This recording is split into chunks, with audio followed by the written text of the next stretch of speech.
నమస్తే, welcome to hit TV. Kuppam నియోజకవర్గం నుంచి చంద్రబాబు తప్పుకుంటారా? తన బదులు కోడలు బ్రాహ్మణిని బరిలో దించుతారా? తాను మరో నియోజకవర్గం నుంచి పోటీ చేస్తారా? ఏపీ పొలిటికల్ సర్కిల్లో ఇదే చర్చ నడుస్తోంది. ఈసారి కుప్పం నుంచి గెలుపు అంత ఈజీ కాదని తెలుస్తోంది. చంద్రగిరి నియోజకవర్గానికి చెందిన చంద్రబాబు కుప్పం నియోజకవర్గానికి మారి చాలా రోజులవుతోంది. వరుస విజయాలతో కుప్పంను పెట్టని కోటగా చంద్రబాబు మార్చుకున్నారు. అయితే ఈసారి కుప్పంలో చంద్రబాబును ఓడించాలని వైసీపీ కసిగా పనిచేస్తోంది. గత ఎన్నికల్లో 30,000 మెజార్టీతో చంద్రబాబు గెలుపొందారు. అంతకుముందు ఎన్నికల్లో 40,000 మెజార్టీకి పైనే చంద్రబాబు సాధిస్తూ వచ్చారు. కానీ గత ఎన్నికల్లో జగన్ ప్రపంచనంలో మెజార్టీ తగ్గింది.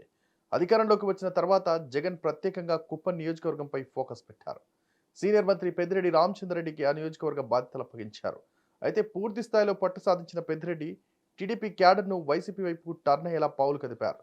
స్థానిక సంస్థలతో పాటు మున్సిపల్ ఎన్నికల్లో ఏకపక్ష విజయాలు సాధించారు. అప్పటి నుంచే వైనాట్ కుప్పం అన్నట్టు ప్రచారం చేస్తున్నారు. కుప్పంను ప్రత్యేక రెవెన్యూ డివిజన్గా ప్రకటించడంతో పాటు మున్సిపాలిటీలో అభివృద్ధి పనులు చేపడుతున్నారు. ఇవన్నీ కలిసి వస్తాయని వైసీపీ భావిస్తోంది.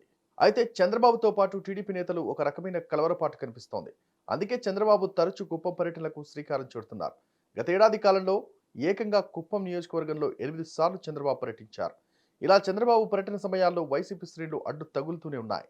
మరోవైపు భరత్ అనే నేతకు నియోజకవర్గ బాధ్యతలు అప్పగించిన జగన్ ఎమ్మెల్సీ పదవిని కూడా కట్టబెట్టారు. వచ్చే ఎన్నికల్లో భరత్ను ఎమ్మెల్యేగా ఎన్నుకుంటే మంత్రి పదవి ఇస్తారని కూడా జగన్ ప్రకటించారు. అయితే కుప్పంలో చంద్రబాబును ఓడించడం అంత తేలిక పని కాదని జగన్కు తెలుసు. అయినా సీనియర్ మంత్రి పెద్దిరెడ్డి రామచంద్రరెడ్డితో జగన్ చేయని ప్రయత్నం అంటూ లేదు. చంద్రబాబును మానసికంగా దెబ్బ కొట్టేందుకు సైతం వైసీపీ సిద్ధపడింది. చంద్రబాబు కుప్పం నుంచి తప్పుకుంటారని, వేరే నియోజకవర్గం నుంచి పోటీ చేస్తారని సోషల్ మీడియా ప్రచారం చేస్తోంది. ఇది నిజమేనని ఎక్కువ మంది నమ్ముతున్నారు. స్థానిక సంస్థలు, మున్సిపల్ ఎన్నికల్లో వరుస అపజయాలు చంద్రబాబులో అనుమానాలు పెంచాయని, దాని ఫలితంగానే ఆయన కుప్పం నియోజకవర్గంలో వదులుకోవడానికి సిద్ధపడతారని విశ్లేషణలు ప్రారంభమయ్యాయి. అయితే అదంతా ఉత్తమాటేనని, కుప్పం నుంచి మరోసారి చంద్రబాబు బరిలో దిగడం ఖాయమని, అత్యధిక మెజార్టీతో గెలుపొందుతారని టీడీపీ శ్రేణులు చెబుతున్నాయి. జగన్ సర్కార్పై తీవ్ర వ్యతిరేకత ఉన్న దృష్ట్యా చంద్రబాబుకు రికార్డు స్థాయిలో మెజార్టీ ఖాయమని నమ్మకంగా చెబుతున్నారు. కాగా ఈ నెల 28 నుంచి 3 రోజుల పాటు కుప్పంలో చంద్రబాబు పర్యటించనున్నారు. పార్టీ శ్రేణులకు దిశానిర్దేశం చేయనున్నారు.